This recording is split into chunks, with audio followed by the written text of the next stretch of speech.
My name is Malinda Williams, born and raised in Banner, North Carolina. On September 27th, I lost my house, almost my life, and all of my dogs.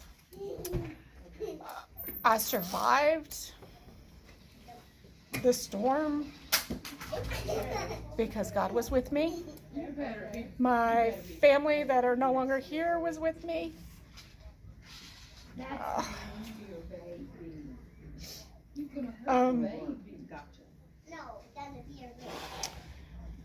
So the night of the 26th, I was at EMS, and when I realized that the water had started rising to the point where I needed to go home and get my dogs, it was a little after 3 a.m. and I was working in Banner Elk, and I told the guy I was working with, I'm going to run to the house, I'm going to grab my dogs, and I'll be back. If the water's really high, then I'm not going to be back. When I got home, it was high. It was at the bridge, but it wasn't over the bridge. So I thought that I had enough time to go get all of my dogs. I had 3 senior Chihuahuas. One was completely blind and very anxious on a good day, and the other one, he's blind in one eye, and then 3 bigger dogs. So it took a minute to gather everybody up and get them back in the car, and maybe 30-40 minutes. The water had gone across the bridge and I couldn't leave. Yeah, no, they're just going to be Elk Park down by So I was like, it's going to be okay. You go down Elk River. We'll be fine. We'll be here. Yep. It's going to be all right. Made it through the night. Daylight came, and the water was it was up my foundation, but not all over my foundation of the house. And I'm like, okay, so we made it through.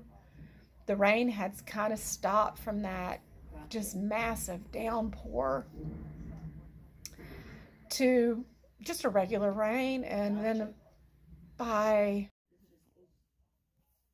heard a tree fall and land on the front deck. And when I opened up the door, it was just the tops of one of my oak trees, and it had blocked where I couldn't get out on the deck anymore, but the water still wasn't really high. But then all of a sudden, the wind that came, it was like it just sat on top of my house, and it sounded like a freight train, and it made my house feel like somebody had just picked it up like a box and was just shaking it. And at that moment, I knew this is going to be it. So I called my daughter, who lives in New Jersey. My son wasn't at home, so I was like, I called Alora,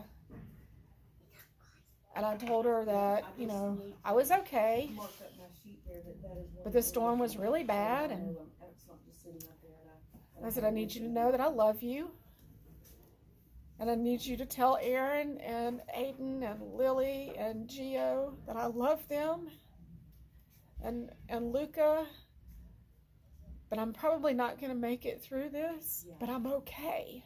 I'm okay. Well, the wind stopped, and it wasn't raining anymore at all. 100%.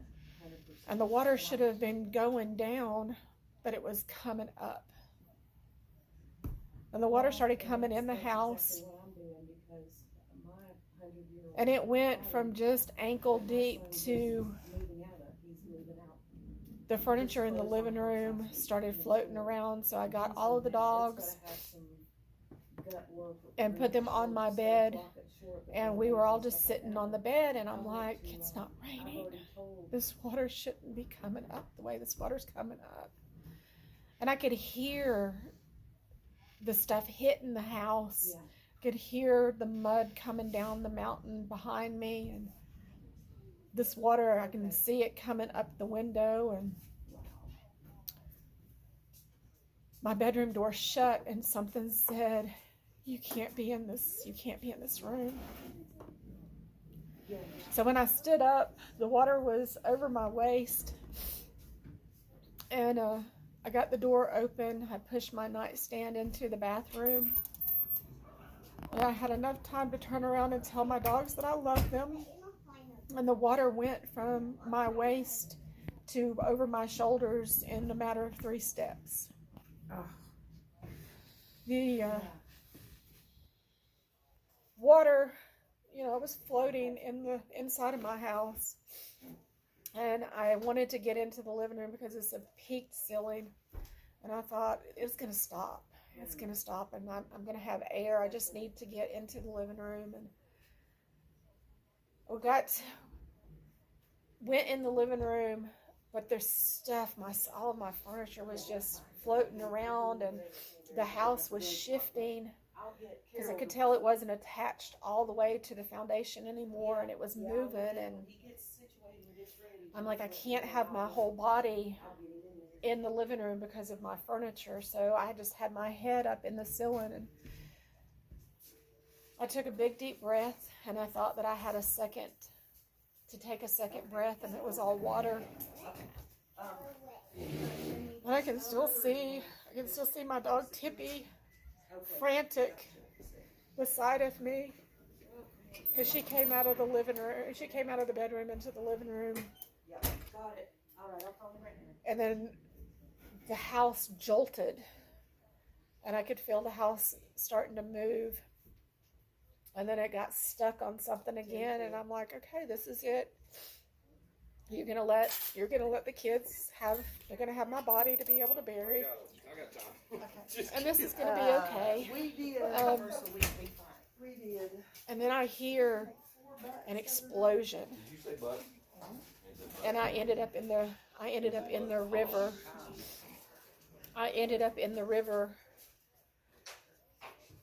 And I had about 30 seconds of sheer panic, because I was like, where is my house? And now my house is going to be what takes me out. And I feel a hand on my shoulder, and I hear, "You're okay. You just have to calm down." And I calmed. I wasn't panicked anymore, and I knew I was going to be all right. And I'm in the middle of this river, and it's raging, and the stuff is hitting me, and I'm like, I'm fine. It was an unexplainable calm. It was an unexplainable easiness. Just completely calm in this raging, angry river. And every time that something would hit me and take me under, I felt something grab a hold of my shirt and pull me back up. And at some point, I made it from where the river was at to where there was nothing to grab a hold of. There was nothing to stop me. There was just rage and anger, to the flooded woods. And I'm like, all right, so you're giving me the opportunity to be able to catch my breath. And the only thing that I could grab a hold of at first was a little sapling cherry tree. And something hit me so hard on my left side that I thought that it had paralyzed and just shattered my whole hip and my pelvis. It knocked me out of that tree, and I was like, okay, you got to get it together. And I was able to grab a hold of another tree, not much bigger than the first sapling, but it gave me long enough to catch my breath and realize that I wasn't paralyzed because I could move my toes. I thought, my hip may be broken, but I'm not paralyzed, so you're still okay.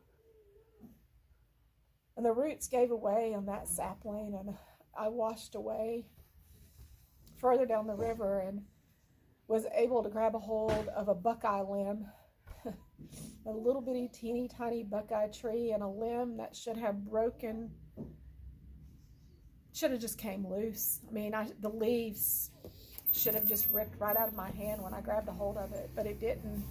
And I pulled myself up, and I thought I was standing in this buckeye sapling, 3 inches in diameter. And I'm like, okay, there's nothing left for me to grab a hold of because the only thing that's below me is a rock wall. So I'm still okay. I mean, I know that I'm fine. I was at peace with what was going to happen. I was at peace with dying. I was at peace because I told my family that I loved them. They knew that I was okay. And the tree didn't give away. It didn't move. And the water is so high that I can't look around a whole lot because I'm barely keeping my head above the water. And then finally the water started receding a little bit for me to start looking around and realizing that there's literally nothing beyond this tree that I'm in. And I realized that I had stopped shivering, so I knew that I was becoming hypothermic. And my brain started hallucinating a little bit, and I came up with an imaginary 2x2 gold roof on the other side of the river. And I had that gold roof to focus on, my Fitbit that was telling me what my heart rate was, and time. And then the water just kept receding, and then it went from that imaginary roof and my heart rate that I realized my hands are completely white and my nail beds are completely blue. So now I have to focus on time. And I'm like, I start bartering. You know, I'm like, I'm okay. I'm good. That's a rock wall. I'm not going to survive that. It's going to be fast. And I'm ready. The only thing that I ask is that you don't allow my family to find my body. Because they cannot see what this river is going to do to my body. Because they'll never be able to get that out of their minds. And they won't survive that. Let them remember me, not that. And I kept being told no. And I'm like, there's no way out of this. No, you can't let go. No, you can't let go. And I'm like, there's literally nothing. This tree is going to give away. I don't have the strength. I had cut my hand and I no longer had the ability to hold. So the only thing that was holding me was my elbow and this arm holding onto my elbow. And I'm like, there's nothing. And this stuff is still just hitting me. And I'm like, my weight, this river and the stuff hitting me is not going to hold this tree. No, you can't let go. And all of a sudden I see this huge tree, 60, 70 foot tall tree, start falling down. And I say, all I can say is thank you. Thank you. You're going to make this fast. Thank you. And that tree fell and it landed on the left side of me. The wave almost knocked me out of the tree, but I was able to hold on. And I'm like, why? Why? And a few more minutes later, I realized that all of this huge stuff that was hitting me so hard had just stopped. And it just stopped. And I said, okay, I'm not going to let go. Okay. So the water has come down far enough for me to really start scanning and seeing my surroundings. And eventually I get cold you know, the coldness that I was feeling wasn't from the shivering or the cold water. It was my heart decreasing to the point where I'm not gonna make it through. And so I start the bartering again. I'm like, that rock wall. I can't hold this anymore. I can't hold on, and I'm gonna let go, and it's gonna be okay, and I am okay. And all I kept hearing was no, no. And at some point when I'm scanning, I took, and for whatever reason, I had never looked to the right of me because that was all woods and just water. And when I looked the last time, I could see the tops of ragweed, and I'd never been so thankful to see ragweed in my life, because I knew underneath that was ground. And I said, okay, I got this. I just have to hold on long enough to get to that point right there. And it took an hour and 45 minutes of not being in that water, because I was in the water for a long time before that, but it was from the time that I had started watching the time of how long I'd been in the tree, and my heart had dropped to 34. And I said, I have to go now, because now my brain is screaming, move, or you're gonna die. Move, you're gonna die. And when I stepped down out of what I thought was a tree, which turned out to be a laurel bush that had wrapped its way around that little sapling that should have never held my weight, should have never held the force of that water, it should have never held the debris that was hitting me, and that laurel bush that was wrapped around that should have washed away. And I stepped down off of that, my foot hit the ground, and I said, okay, I'm good. The water was still over my waist, and I had to just go 10, 15 foot. But 10 or 15 foot in this raging, flooded river, I never stumbled, I didn't fall, and nothing hit me. And I made it to that bank, and I wanted to stop so bad because I was so tired. And I didn't feel like I could move again, and my brain is just telling me, you have to move. Move, you're going to die. Move, you're going to die. And so I'm trying to walk a straight line back in the direction that I needed to go to get back to the property, but the water was so deep in those woods that I had to climb this up the mountainside and then go back to get out of the woods. So the only clothing that I had on was my little dry fit EMS shirt and a bra, because I had lost my shorts in the river pretty quick because something had got hold of the shorts and it was pulling me under, and I had lost my underwear and my shorts in the beginning part of being in the water.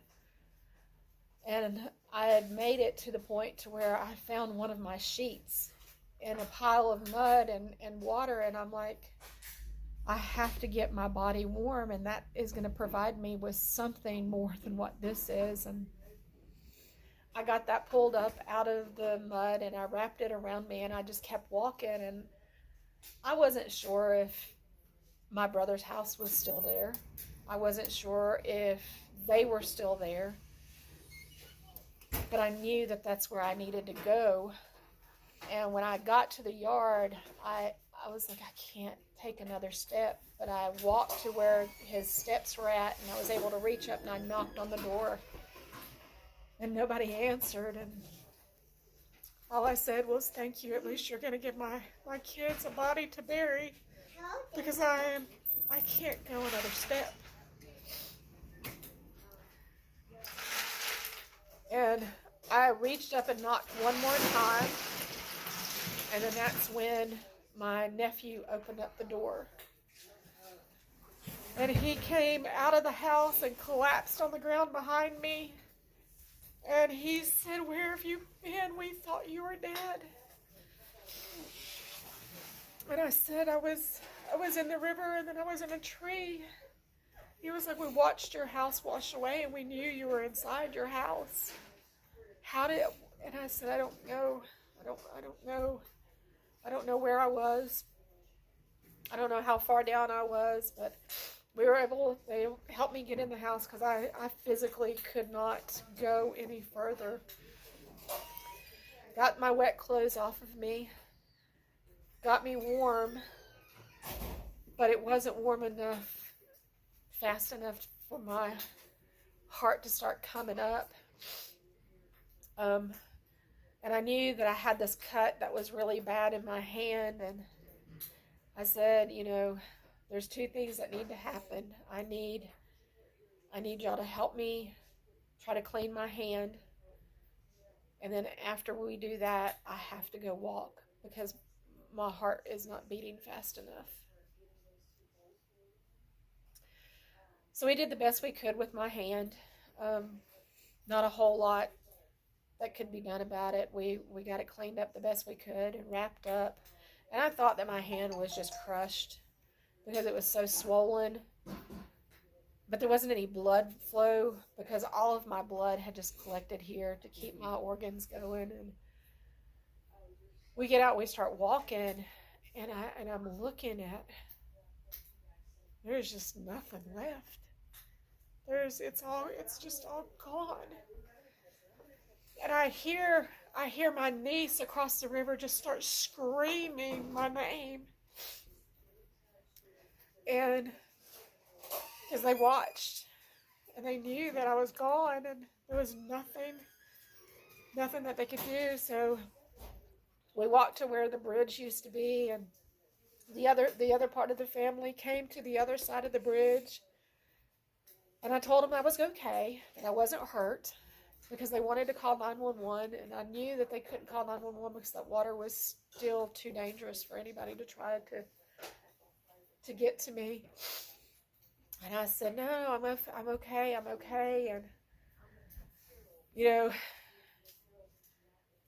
I guess they could tell by looking at me that I really wasn't okay because I was this color, you know. But I'm like, it'll be all right. Tomorrow, the water will recede enough for us to get across the river. And my brother had enough Tylenol to where I was trying to keep the fever under control, but that water was so contaminated that the infection was taken over pretty quick. And by the next day, we had ran out of Tylenol, and there was nothing to fight any kind of fever. And I was like, let's just go see if we can walk the river, and maybe it'll receded enough for us to walk across. And the whole time I'm lying to my brother and my nephews that have no medical training whatsoever that I'm okay. And I knew that I wasn't okay. And when little Michael and I had walked as far down on the property as we could go, and everywhere the water was supposed to be low, it had completely changed. The water was just high. It wasn't big anymore, thank you. But it was still too deep to be able to try to walk across. And we made it halfway back to his house, and I said, "I'm going to have to stop. I can't walk any further." And I just looked at him and I said, "Michael," I said, I know that I've traumatized you a lot, and I'm really sorry for that. And I can't imagine how hard it was watching my house wash away, and then hours later seeing me come back." And I said, "But I'm dying. This infection is killing me, and I have to get across that river today. I have to get to the hospital." And he's like, I don't know how to do that. And I said, well, I'm going to need y'all to get the family on the other side of the river. They're going to have to find a way because we can't walk across that water. And finally, I said, I'm going to go lay back down. And I said, just come get me when you figure something out. And I could hear, we had heard a helicopter go over the house for the last 24 plus hours, just back and forth during the daylight. And the day before, we had tried to flag the guy down, and he just flew over top of us. And I hear my nephew just digging through a closet, and I'm like, Michael, what are you doing? And he said, I'm trying to find my gun because I'm going to shoot that helicopter down because he will not stop and he will not land. And my family had went to the airport where they were landing and said, my niece is hurt. Can you please just go get her and bring her to this side of the river? And he told them no. That he was flying the private helicopter that belonged to the owner of Eagle's Nest. And that wasn't his job. So he was, whatever. I was like, Mama, you can't do that. It's going to be okay. Somebody will be able to get through. The phones still weren't working. 911 wasn't working. So part of the family went to Banner Elk to try to get to the fire department. Nobody was at the fire department because everybody was out. Everybody was doing stuff. Everybody was taking care of what they could take care of. And the last word that my EMS family, my fire department family, my police family, my dispatcher family heard was that I was dead. So they were having to grieve that loss. So there was nothing to come to try to save because I wasn't there anymore. And then finally, my brother-in-law or one of my nieces or nephews found someone, and they said, Pooh's alive, which is my nickname. Who's alive and she's hurt and she doesn't look good and we need to get her across the river. And that initial shock of hearing that she's dead and now she's alive, and then all of a sudden all these resources come, and the Banner Elk Fire with their water rescue came, and when the first little guy that came across the river, I mean, he looked like he was 12 years old. And he's tiny, and he's telling me what they're going to do. And I said, well, I need you to understand what I've already been through, and I don't think that I can get back in that water. And somehow or another, he convinced me that he and his two other people that were all three, tiny little fellas, gonna pull my big old body across this water, and that I was gonna be okay. And they didn't anticipate the water being as strong as it was, so I dropped in the water, and all I had was my face out of the water, and I went into a sheer panic and then started fighting against them pulling me out of the water. And I'd never been so thankful to never be in the river once they got me out. And it was about 30 hours after I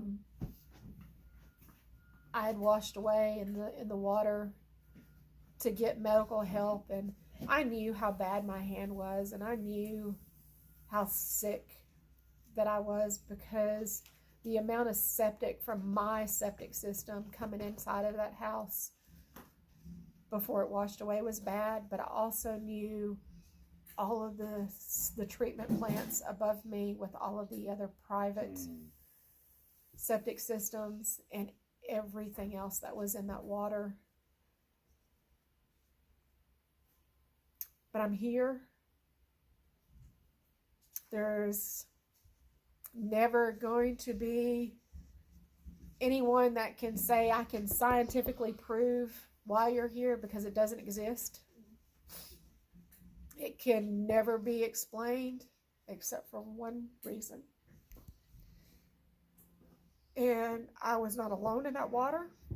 I was protected from the time that my house filled with water to the moment that I made it to the hospital, surrounded.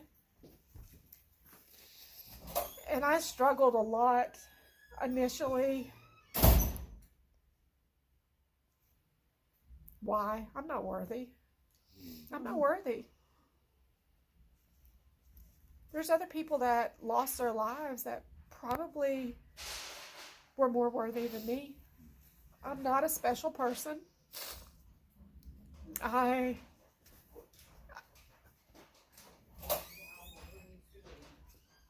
had a hard time with that. And I still do, because I still, at the end of the day, I don't know that my life was more special than those that lost their lives. But I'm here, and I will never stop telling my story, because there's only one explanation.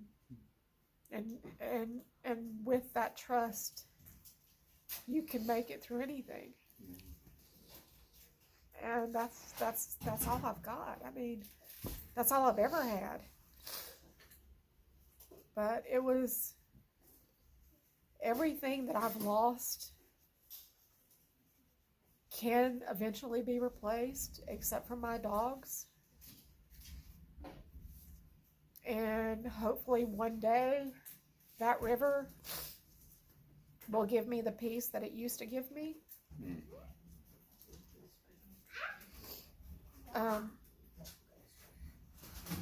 It's just not right now. I mean, I will no longer live there, but my son, he wants to stay there. And my daughter and him are gonna turn the property into a tent campsite and let people enjoy and see the river, and hopefully that beauty and that peace will be shared with other people along with my story.